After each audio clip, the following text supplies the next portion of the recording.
Next item on the agenda is the library expansion, and there's a presentation by the library board with regard to what they've been doing, and then we'll have some discussion with regard to a potential referendum. I'd like to bring you up to date to the latest that we're thinking of in the library expansion. We've been working on this for a few years, and we're ready to move ahead with your support. This is an expansion renovation project for the Somers Library. The Somers Library, yes, it's an integral part of the lives of the town's residents of Somers, moved to Reese Park about 30 years ago. As the town developed, so was the library. In 1993, the residents endorsed an expansion of the building to accommodate several thousand more people, or a population growth of 25%. Now, 14 years later, we're ready to bring the library through 20 more years. It's a practical solution for an essential community service. I say practical, yes. Practical because there's a plan to meet the basic needs of the residents, needs that have been carefully researched and documented and addressed through the most cost-efficient means possible. And it's essential. Yes, we say essential because your library serves the information needs of the community each year through books and materials, technology, cultural, information, programming, a wide range of other important services. We serve all age groups, we say from the womb to the tomb. And the demand for our services, both directly and in a supplemental manner, continues to grow. We have numbers to prove all this, too. Let's take a step back, first of all, and understand what we mean by facilities improvement for 2008 and what your library trustees are asking of the voters in Somers. Well, if you've lived here any amount of time, you know the community is growing. We heard that tonight, actually. As of 2003, the library reached full capacity and could no longer meet the patron demand for materials and services. This was due directly to the population growth from 13,000 to 19,000 residents. We're charted to serve over 18,000 residents now, 18,346. We're well below the ALA standard of 1 square foot per person in the community. Additionally, our community is expected to grow by another 3,000 residents over the course of the next decade. And as a result, the use of this public library has expanded dramatically, further burdening an undersized facility. Here's a chart showing the square foot per capita in the area libraries. You can see Somers, the existing Somers is below the 1 square foot per person. Proposed we be just above that. And Yorktown, North Salem, and Katona is actually the highest. The county average is 1.1. Okay. The community speaks. There was a 2004 survey, and the town's residents indicated a clear desire for additional children's programming and quiet areas throughout the library. There was another survey in 2006 the town did, and over 70% responded that they would support an expansion or renovation of the library. And our experiences in the library support this. There's been an increase over the years. In 2006, we did 881 programs, meaning an increase of more than 440 programs versus the year before. More than 195,000 books and magazines were circulated in 2006. At least 4,500 patrons used our collection of 4 internet-capable computers. And we also had wireless access, but we only have 4 internet connections. Our growing DVD collection is still trying to keep up with the exponential demand.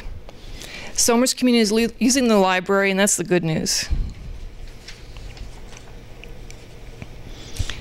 Space limitations. There's a critical lack of space in the library. The children's area is far too small and needs to be self-contained to reduce the noise level. The teen area is a small corner in the library and is far too small for the number of teens in our community. Technology resources are limited. The aisles are narrow and not all in compliance with ADA. Shelf space is used up and the quiet study areas are limited. In its current form, the library's physical space is no demand for the current demands of our patrons. Let's take a look at some of the examples that we're facing on a daily basis. Here are pictures from 2 programs that we've run recently. The one on the left is Valerie Tripp program. She's the author of American Girl. It was standing room only. We had to turn people away. There were so many that came for that program.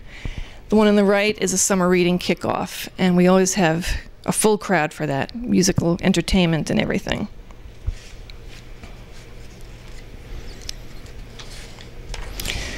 The next is a picture of our computer access for the internet. As you can see, the terminals are lined up right next to each other. The children's room, we have items that are on shelves that are way out of reach for children. It's filled to capacity. And a look at the bathroom. We're not ADA compliant, as you can see. We need to widen the access areas and the doors.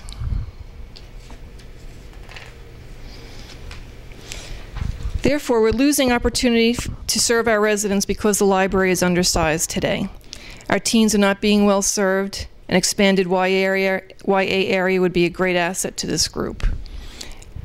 Our youngest children and their parents could benefit from more programs, but we just don't have the space now. We're actually taking waiting lists for many of our preschool programs. Adults turn away from the library because there aren't enough places to spread out and do their research. The library doesn't function as a quiet sanctuary for reading and relaxation.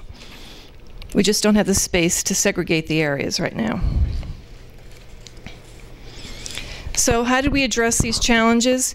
The library board spent more than 2 years discussing plans with town officials and architectural and engineering firms.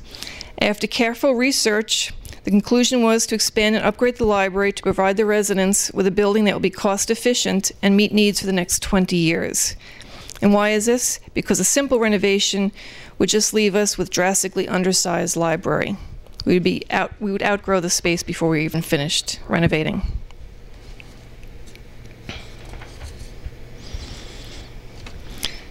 So in our plans for improvement, we decided to expand and upgrade the library. And I'm going to have Donald McDonald come up, is the architect has been working on our plans for many years now, and talk about what we're trying to do for the next 20 years. Okay, so this is actually an 8.5 by 11 flyer that's going to go out to the community, assuming I think that this board sends it to a referendum. And it's basically it shows the existing library with the expansions. The gray are the proposed expansions. To orient you, there's the existing front entrance, the parking lot's over here, access road is coming this way, and the main road's over here. So we have a 1-story expansion in the front, and then a 2-story expansion proposed in the rear. The second story is not up, it's down. So the existing level, main level of the library that we all know just extends, and then there's a lower level which connects up with the existing lower level under this existing wing to the end. I think what I'll do is I'll go, the story is a new children's library, a new YA area, and then a new reading room, and I think I'll go to the next slide to show those.